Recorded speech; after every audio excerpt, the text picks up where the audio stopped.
Hello everybody, welcome to another video. Today we're going to be talking about Atlantis.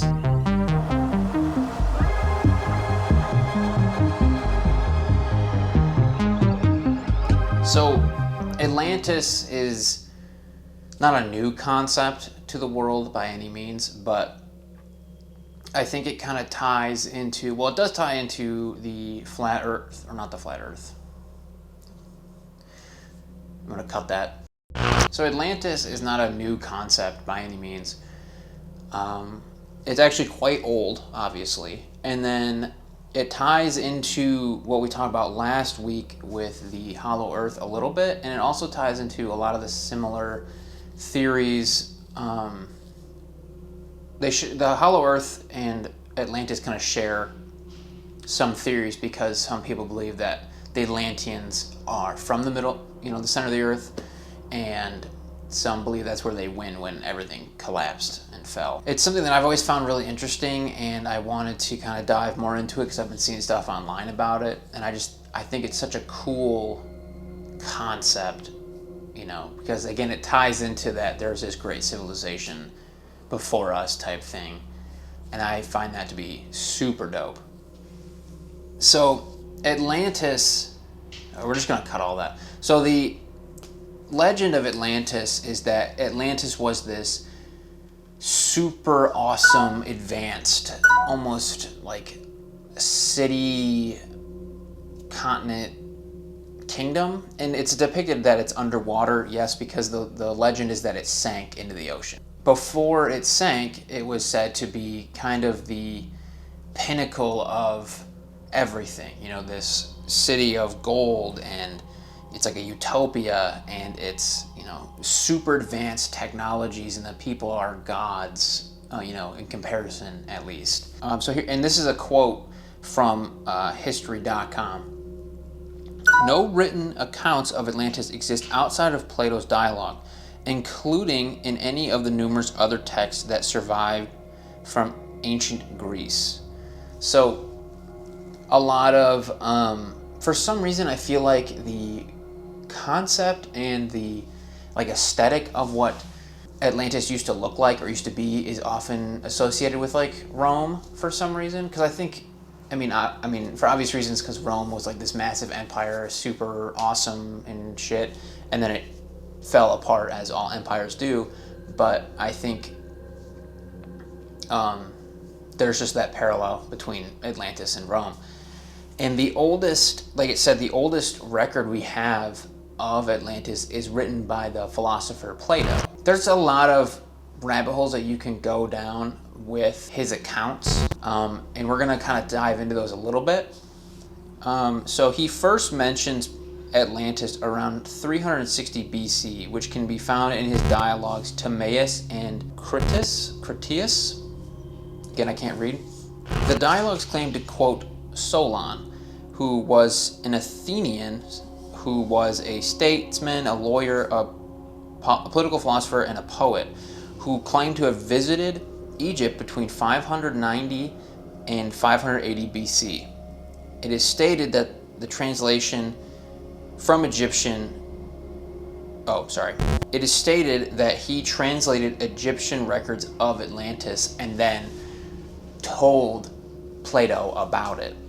So I thought, okay, that's cool that we have a record somewhat of the person who told Plato about it. So then who told that guy? Who told Solon?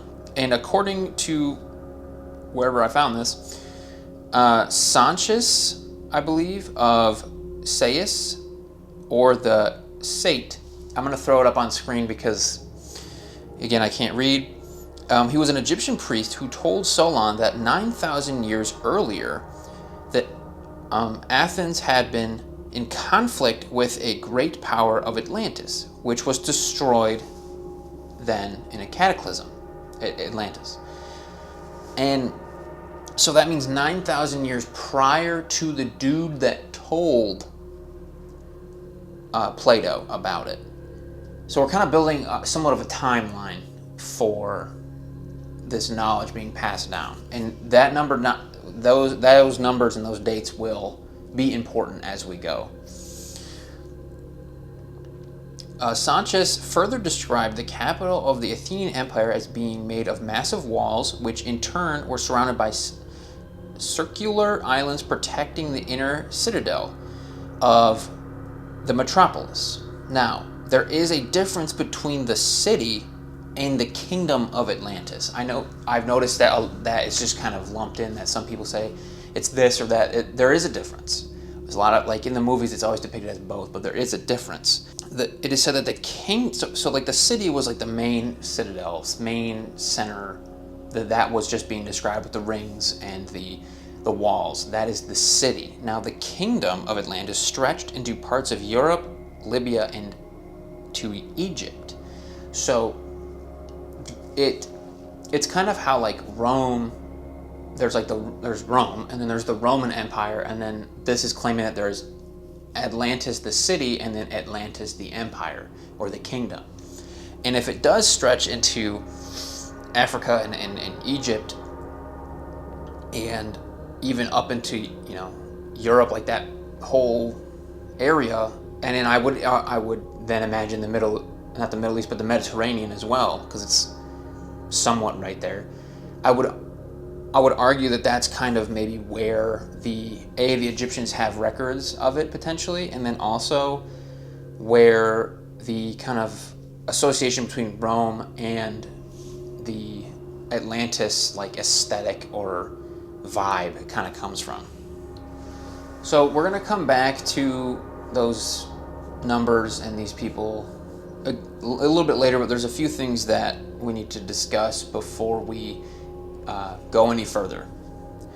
So if you've looked into Atlantis, what?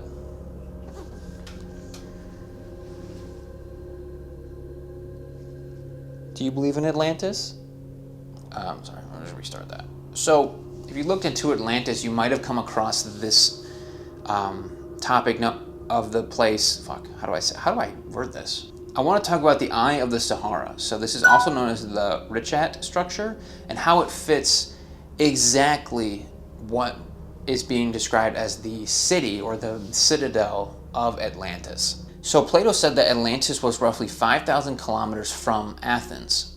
And Athens, Greece, to where the Richat structure is located is about 5,500 kilometers apart. And I would argue that back in the day, yes, they had technologies and stuff, but it wasn't an exact science, and it possibly had some room for error. So I would say that maybe, it kind of fits a little bit, just saying. Plato said Atlantis had fable warm baths, and there are hot springs in the Sahara Desert around that area where the Richat structure is located. Plato also goes on to say that Atlantis was located, again, the city was located near the sea, or like the main empire part was near the sea, and the Richat structure is near the sea. Okay, so he also described that there were hella elephants, I guess, and there has been artifacts and evidence to suggest that there were elephants around that area in Africa at some point. Whether they are still there or if they're dead now, I didn't look that hard because I'm lazy. So he also claimed that there are mountains to the north, or there were mountains to the north of Atlantis, and there are mountains north of the Eye of the Sahara known as the Atlas Mountains. And there are some stories to say that those mountains are named after a king of some kind, and this can kind of collaborate, I don't know the word, but with the potential legend of a king named Atlas from Atlantis. To each their own. Okay, so outside of everything that I just described, the biggest thing for me, or a point of evidence, I guess you could say, to me, is the structure of the Eye of the Sahara. So he also described it as a ring-like structure with 3 rings of water, 2 rings of land, with a center being where the metropolis was. So as you can see in the Richat structure, it has exactly those things. Now, in the moats, like the troughs or the whatever you want to call them, in that structure, there's evidence of water erosion and salt, sea salt, found in the bottom of those. So it is to suggest that there was seawater there at some point and left evidence of erosion and salt deposits. So I'm just saying, in my opinion, it seems like exactly what is being described is kind of right there. Now, I understand that, like, where's the buildings? Where are the artifacts? Where are anything? Where are these great technologies or all this gold or whatever? And I'm gonna have to speculate on that. I'm gonna be 100% honest. I feel like there's got to be a lot of speculation, and also it kind of gets covered in a later topic. The inhabitants of this Atlantean city were described as gods or enlightened or just hella advanced people, and this could be related to the Sumerian handbag theory. And I know this is going to get into some like deep waters, no pun intended, but we're going to get to that later as well. So I know there's a lot to keep track of, but like, just stay with me. You're probably wondering, okay, so if this was such a fucking awesome civilization, what happened? You know what I'm saying? And honestly, I feel like at this point I don't really need to describe what happens to, massive civilizations, because I mean, look at America, but we're gonna go into it anyway. In Greek, Hindu, Genesis, so Abrahamic, Mesopotamian, Native American, Scandinavian, you name it, there are tons and tons of beliefs and stories of a flood that kind of purifies or destroys the planet, depending on what culture believes in what. And there are some that believe that this is kind of like the Earth's way of resetting itself and it happened to humanity over and over and over again. And it's kind of like on this purging cycle. And it kind of relates to, I'm not going to go into it now, but Graham Hancock kind of talks about how, with his theories, that the Younger Dryas theories and impact theory and all that, which we'll go into in a little bit, we are going to pass through a massive belt of asteroids soon. So it has some credibility, in my opinion, that every once in a while we make our rounds around the planet, and eventually we pass through this belt enough times, something might hit the Earth and create some kind of cataclysmic event. And I think it's important to point out that there's all these, civilizations that have these stories of these purges, of these cleanses, of these, cataclysmic events that wipe out humanity and kind of reset it back to the Stone Age, or, punish humanity or whatever. And I think that's important because I believe that it's impossible for these civilizations who have no contact with each other to have the same stories. And yeah, they're going to be, said by this god or this entity or whatever, but it's not like everyone has the same understanding of the same event, I guess is all I can say on that. And there's stories upon stories within those flood stories that there is some kind of warning from these gods or these higher beings that there needs to be some kind of plan in place for when this catastrophe happens. And so, like, Noah's Ark is probably the most commonly referenced story of this happening. And I think this also kind of ties into how, the Atlanteans are supposed to be these sea-bearing, super advanced astronomical and super advanced navigational skills, involving the sea and the stars and whatnot, that maybe they had some kind of foresight and they knew what was going to happen, or they had some kind of records of this happening in the past and they were, privy to it somehow. Or I don't know, I feel like because there's so much speculation and not a lot of hard evidence, that it is a fun rabbit hole to go down, in my opinion, but it is all kind of left up in the air. But I feel like that's kind of the fun of it. So there are two stories that I kind of want to bring up specifically are the Scandinavian stories and the Iranian stories. So there are some Scandinavian stories that the flood was caused by the death of Ymir, I believe is how you say it, the frost giant. And in Iranian stories, there are the flood was caused by the melt water of a massive brutal winter. So this leads right into the Younger Dryas theory that Graham Hancock has kind of been perpetuating and what I talked about earlier. So this is another theory to explain a theory, and I know it's not like immaculate journalism, but it's fun, so get out of here. And this idea of this massive flood or this earth-shattering event could explain why we don't have a ton of artifacts and evidence and like tangible ruins from this massive empire. Because if there was like this massive flood or whatever, it could have been all washed into the depths of the ocean or eroded away or, you know, evaporated or whatever. I don't know. Again, speculation. What is the Younger Dryas?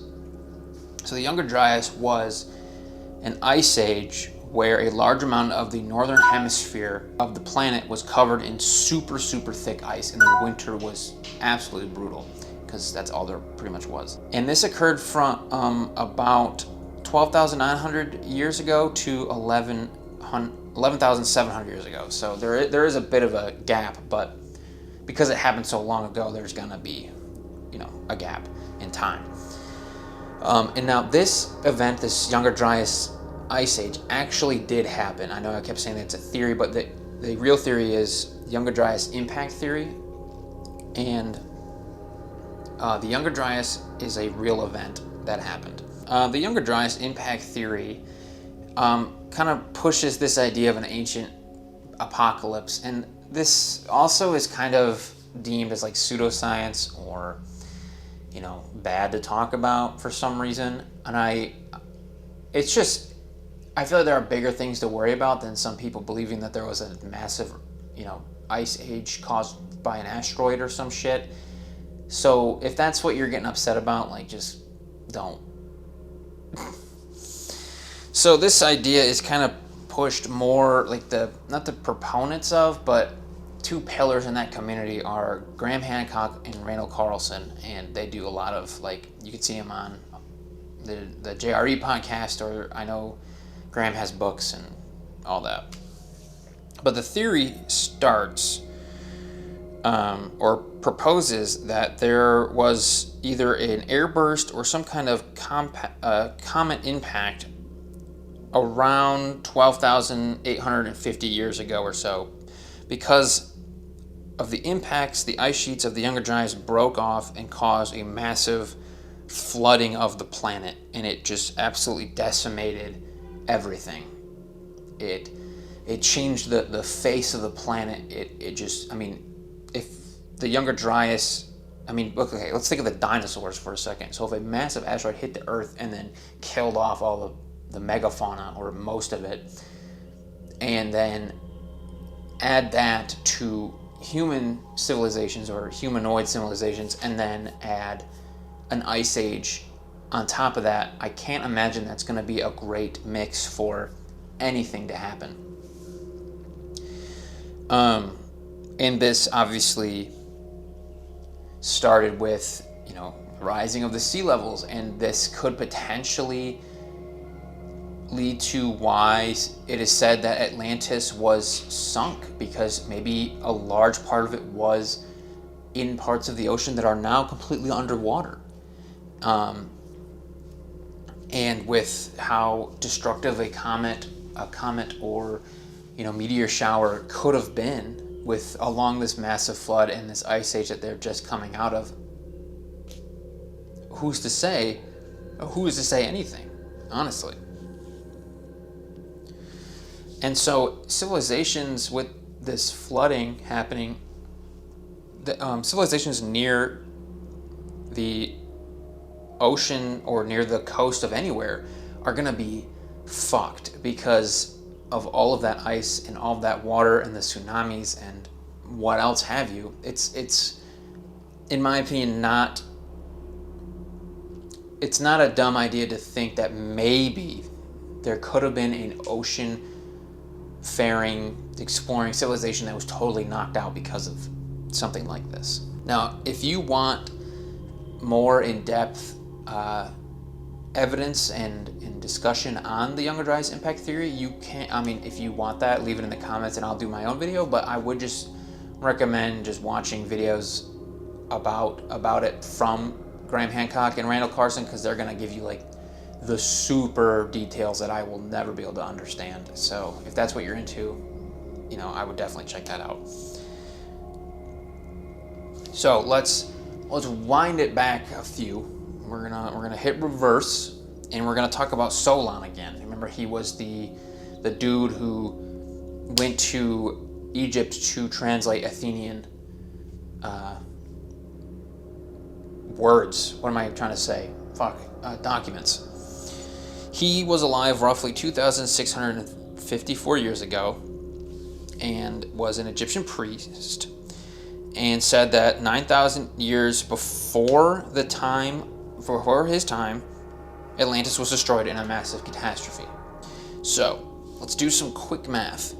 9,000 roughly to roughly 2,654 years, you combine those, equals 11,654 years, nearing the end of the Younger Dryas. So, people who follow this idea say that is evidence to suggest that the stories that I'm telling you have some credibility, because if there was something that existed at the end of a real ice age that, if you use the Younger Dryas impact theory, had the potential to destroy, a massive civilization, the timelines kind of line up, is what I'm getting at. So, the Sahara was green and lush at the latest 11,000 years ago, which kind of lines up with the ending of the Younger Dryas. So, if there was a massive civilization in the desert, that would have been the best time for it. So, I feel like the evidence just keeps piling up, because everybody knows that the Nile is super fertile, and I'm not saying all of Africa was like that at one point, but it is said that Africa, it's a desert, a lot of it now, but the Sahara Desert wasn't always a desert. It was full of greenery at one point, and there is very little archaeological evidence and studies done in the Sahara Desert, because of the conditions are so brutal and it's so harsh to do anything. So we don't know what's under all that sand. So maybe there are still ruins and artifacts there from this great empire, supposedly, and we just haven't developed the technology enough to find it, or anything, go on those expeditions. So now I want to go back and talk about the handbag theory that I mentioned earlier. So throughout a lot of different cultures, again, all over the world, there are depictions and stories of these beings who are called bringers of civilization or bringers of knowledge and whatnot. And if you want to talk about more about that kind of realm, I would watch the Hollow Earth theory, because that's kind of where they start to blend together. And the idea is that there's all these stories of these beings showing certain societies, certain civilizations, new technologies or new spiritual practices, and all that sort of thing coming from X, Y, and Z areas, or manifesting in some way or whatever.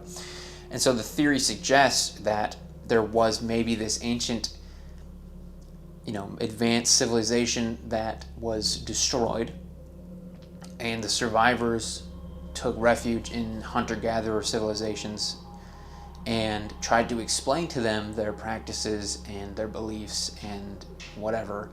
And these peoples who have never experienced those things or had no real conception of what they were talking about describe them as these mythical, otherworldly, godlike things.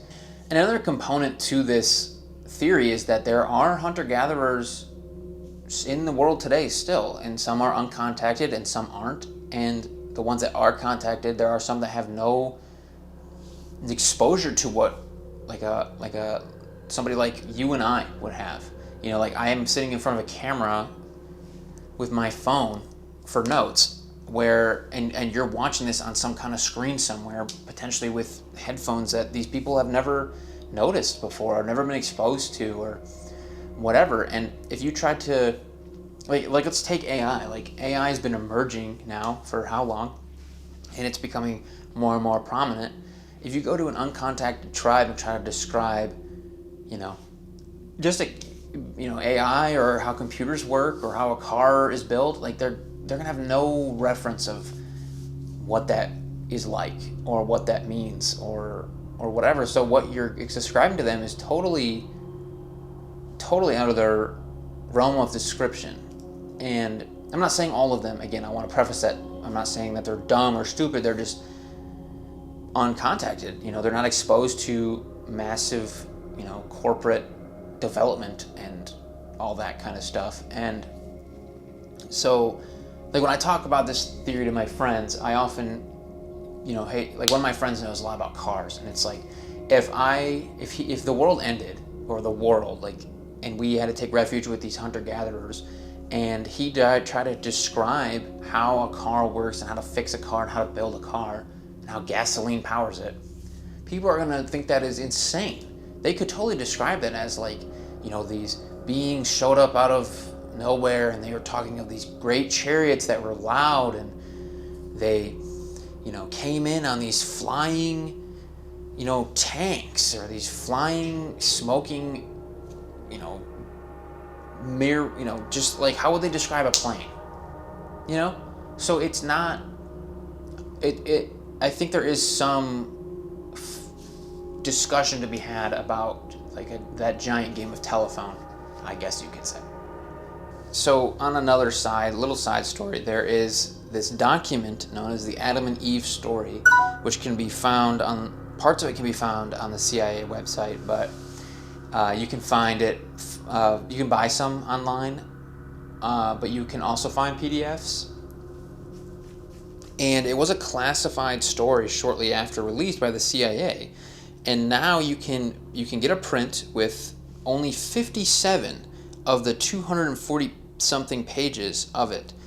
And if you do get a full version, which is kind of rare, a lot of the versions that you will find have been scrubbed because of what they talk about. And it talks about how the world goes through these cycles of massive cataclysmic events that destroy and reset humanity. And it could explain the pyramids, Atlantis, the Easter Island, head things. And I feel like, I'm not the only one, but I think that when the CIA gets involved, something important has to be being said or developed or whatever. And I think that having that little tinge of, evidence, I guess you could say, kind of puts a little bit of a twist on things, that when, there's this potentially fringe idea is now being kind of somewhat investigated by the CIA is kind of fun, So this story can go on forever. You can get into like some weird territories with it, but that's all I'm gonna say for today. I hope you enjoyed. I hope it was intriguing. I hope it wasn't too confusing. But if you like this kind of content, feel free to subscribe and like and share and do all that kind of stuff. Right now I only have this video and the Hollow Earth theory, so if you haven't seen that, check that out, because I think it would be kind of like a good